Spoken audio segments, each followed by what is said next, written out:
আসসালামু আলাইকুম ও রহমতুল্লাহি বারাকাতুহু। বলছিলাম হুজুর, শবে বরাত সম্পর্কে আপনার কাছে আমার একটা প্রশ্ন আছে। প্রশ্নটা হচ্ছে, শবে বরাত উপলক্ষে কোনো নির্ধারিত নামাজ বা রোজা আছে? ওয়ালাইকুম আসসালাম রহমতুল্লাহ বরকাত। তোমার প্রশ্ন যে শবে বরাত উপলক্ষে কোনো নির্ধারিত ইবাদত বা রোজা আছে কিনা। তো তোমার প্রশ্নের পরিপ্রেক্ষিতে উত্তর হচ্ছে, শরিয়াতে প্রমাণিতভাবে কোরআন হাদিসের আলোকে শবে বরাতের জন্য কোনো নির্ধারিত রোজা বা ইবাদত নাই। হাদিসের কিছু কিছু কিতাবে শবে বরাত উপলক্ষে নামাজ এবং রোজার কথা এসেছে, কিন্তু সেইগুলি সনদের দিক থেকে দেখতে গেলে জয়ীফে জিদ্দান তথা অত্যাধিক দুর্বল, অথবা ওয়াজাল হাদিস তথা জাল হাদিস। সেগুলি এই ধরনের হাদিস দিয়ে শরিয়াতের কোনো কিছু প্রমাণিত করা যায় না। যেমন সুনানে ইবনে মাজা শরীফের 1388 অর্থাৎ 1388 নম্বর হাদিসে আলী রাদিয়াল্লাহু তাআলা আনহু সূত্রে বর্ণিত, তিনি বলছেন, আল্লাহ রাসূল সাল্লাল্লাহু আলাইহি ওয়াসাল্লাম বলেছেন, ইদা কানাত লাইলাতুল ইসমি মিন শাবান, যখন শাবান মাসের মধ্য রজনী তথা 15ই শাবান, যেটাকে শবে বরাত বলা হচ্ছে, সেই মধ্যবর্তী শাবান মাসের রজনী যখন উপস্থিত হবে, ফাকুমু লাইলাহা, তোমরা সেই রাত্রের দাঁড়িয়ে দাঁড়িয়ে নামাজ আদায় করবে, ওয়াসুমু নাহারাহা বা ইয়াউমাহা, এবং সেই দিনে তোমরা রোজা তথা সিয়াম পালন করবে। এই হাদিস কেউ কেউ উদ্ধৃতি দিয়ে রোজা এবং নামাজের কথা বলে, কিন্তু হাদিসের মান তথা গুণাগুণের দিকে তারা লক্ষ্য রাখেন না। আমরা যদি এই হাদিসের সনদের দিকে লক্ষ্য করি, তাহলে দেখতে পাবো যে এই হাদিসের সনদে একজন রাবি আছেন, ইবনে আবি সাবরাহ।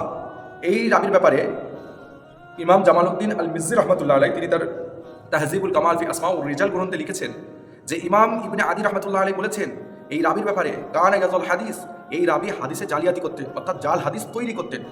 ইমাম আহমদ ইবনে হাম্বল রহমতুল্লাহ আলাইয়ের উভয় পুত্র, অর্থাৎ সলে ইবনে আহমদ ইবনে হাম্বল এবং আবদুল্লাহ ইবনে আহমদ ইবনে হাম্বল রাহমাহুল্লাহ, তারা বর্ণনা করেছেন যে ইমাম আহমদ ইবনে হাম্বল রহমতুল্লাহ আলাই বলেছেন যে এই রাবি হচ্ছে হাদিস জালিয়াতি করতেন, অর্থাৎ জাল হাদিস তৈরি করতেন। এছাড়াও ইমাম ইয়াহইয়া ইবনে মাইন রহমতুল্লাহ আলাই, তারা বলেছেন এই রাবি হচ্ছে দুর্বল। ইমাম নাসাই রহমতুল্লাহ আলাই এমনকি বলেছেন মাতরুকুল হাদিস, পরিত্যক্ত রাবি। সুতরাং শায়েখ নাসরুদ্দিন আলবানী রাহমাহুল্লাহ, তিনি তার তাহকিকে এই হাদিসের ব্যাপারে বলেছেন জিদ্দান, এই হাদিসটি অত্যাধিক দুর্বল, এবং তিনি কোথাও বলেছেন এটা জাল হাদিস। সুতরাং এই ধরনের জাল হাদিস দ্বারা শরিয়াতের কোনো কিছু প্রমাণিত হয় না। যেমন ইমাম নবী রহমতুল্লাহ আলাই, তিনি তার আল ইফকার নামক গ্রন্থে জয়ীফ হাদিস গ্রহণযোগ্য হবে কি হবে না সেই মর্মে আলোচনা করতে গিয়ে বলেছেন যে কিছু শর্ত সাপেক্ষ জয়ীফ হাদিসের উপর ইনফিরাদিভাবে আমল করা হলেও বলছে লাম ইয়াকুন মওজুআন, সেটা যেন জাল হাদিস না হয়। এই মর্মেও ইমাম বাইহাকী রহমতুল্লাহ আলাই অপর একটি হাদিস উল্লেখ করেছেন, তিনি তার কিতাব শুআবুল ঈমান গ্রন্থের 3559 নম্বর হাদিস, অর্থাৎ 3559 নম্বর হাদিসে। হাদিসটির সনদটি দীর্ঘ।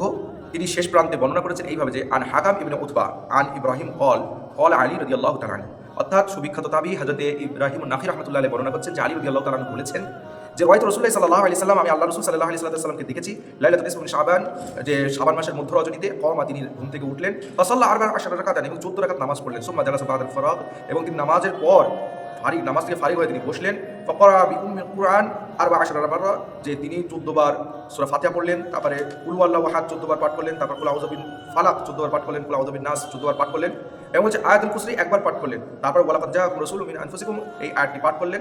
আলী রাদিয়াল্লাহু তাআলা বলছেন, ফালাম্মা ফারাগা মিন সালাতিহি, রাসূল যখন তার নামাজ থেকে ফারিগ হয়ে গেলেন, সাআলতু আম রাইতু মিন সানাহি, যে আমি আল্লাহ রাসূলের এই নামাজের ব্যাপারে প্রশ্ন করলে রাসূল বললেন যে মান সানাহা মিসলু আল্লাযী রাইত, তুমি যেরকম দেখেছো আমাকে নামাজ পড়তে, এই রকম যদি কোনো ব্যক্তি নামাজ আদায় করে, কানা লাহু কাশরিনা হাজ্জাতান মাবরুরাতান, যে তার আমলনামায় 20টি মাবরুর হজ তার আমলনামায় লিখে দেওয়া হবে, এবং ওয়াসামা 20 সানাতান মাকবুলান, এবং 20 বছর মকবুল সিয়াম আদায়কারী তার আমলনামায় লিখে দেওয়া হবে এই পরিমাণ নেকি, এই পরিমাণ ফজিলত। তারপর আল্লাহ রাসূল বলছেন, যে ব্যক্তি এই দিনে রোজার আদায় করবে, তার জন্য কানা লাহু কাসিয়াম সিত্তাইনে, 2 বছরের রোজার নেকি তার আমলনামায় লিপিবদ্ধ করে দেওয়া হবে।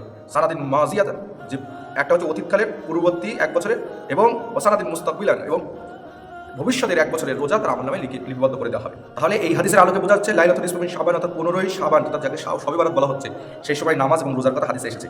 এতটুকু বর্ণনা করেন কিছু কিছু আলেম এবং বক্তাগণ এবং কিছু কিছু আওয়াম, এতটুকু বর্ণনা করেন, অথচ পরক্ষণে ইমাম বাইহাকী রাহমাতুল্লাহ আলাইহি এই হাদিসের ব্যাপারে বলছেন, ওয়াকাল ইমাম আহমদ ইবনে হাম্বল রাহমাতুল্লাহ আলাইহি বলেছেন এই হাদিসের ব্যাপারে যে আইয়াকুন হাদাল হাদিসু মাওজুআন, এই হাদিসটি মাওজু তথা জাল হাদিস, ওয়া মুনকির, এবং এইটা হচ্ছে মুনকির তথা নিন্দনীয় হাদিস। এবং তিনি আগে গিয়ে বলছেন এই সনদে মাজহুলুনা, বহু সংখ্যক রাবি যারা মজহুল, অর্থাৎ যারা অজ্ঞাত রাবি আছেন। এছাড়াও এই সনদে একাধিক দুর্বলতা আছে, যেমন এই সনদের বর্ণনাকারী হাকাম ইবনে উতবা, তিনি তার উস্তাদ ইব্রাহিম নাখির থেকে আন শব্দে বর্ণনা করেছেন, অথচ ইনি মুদাল্লিস রাবি।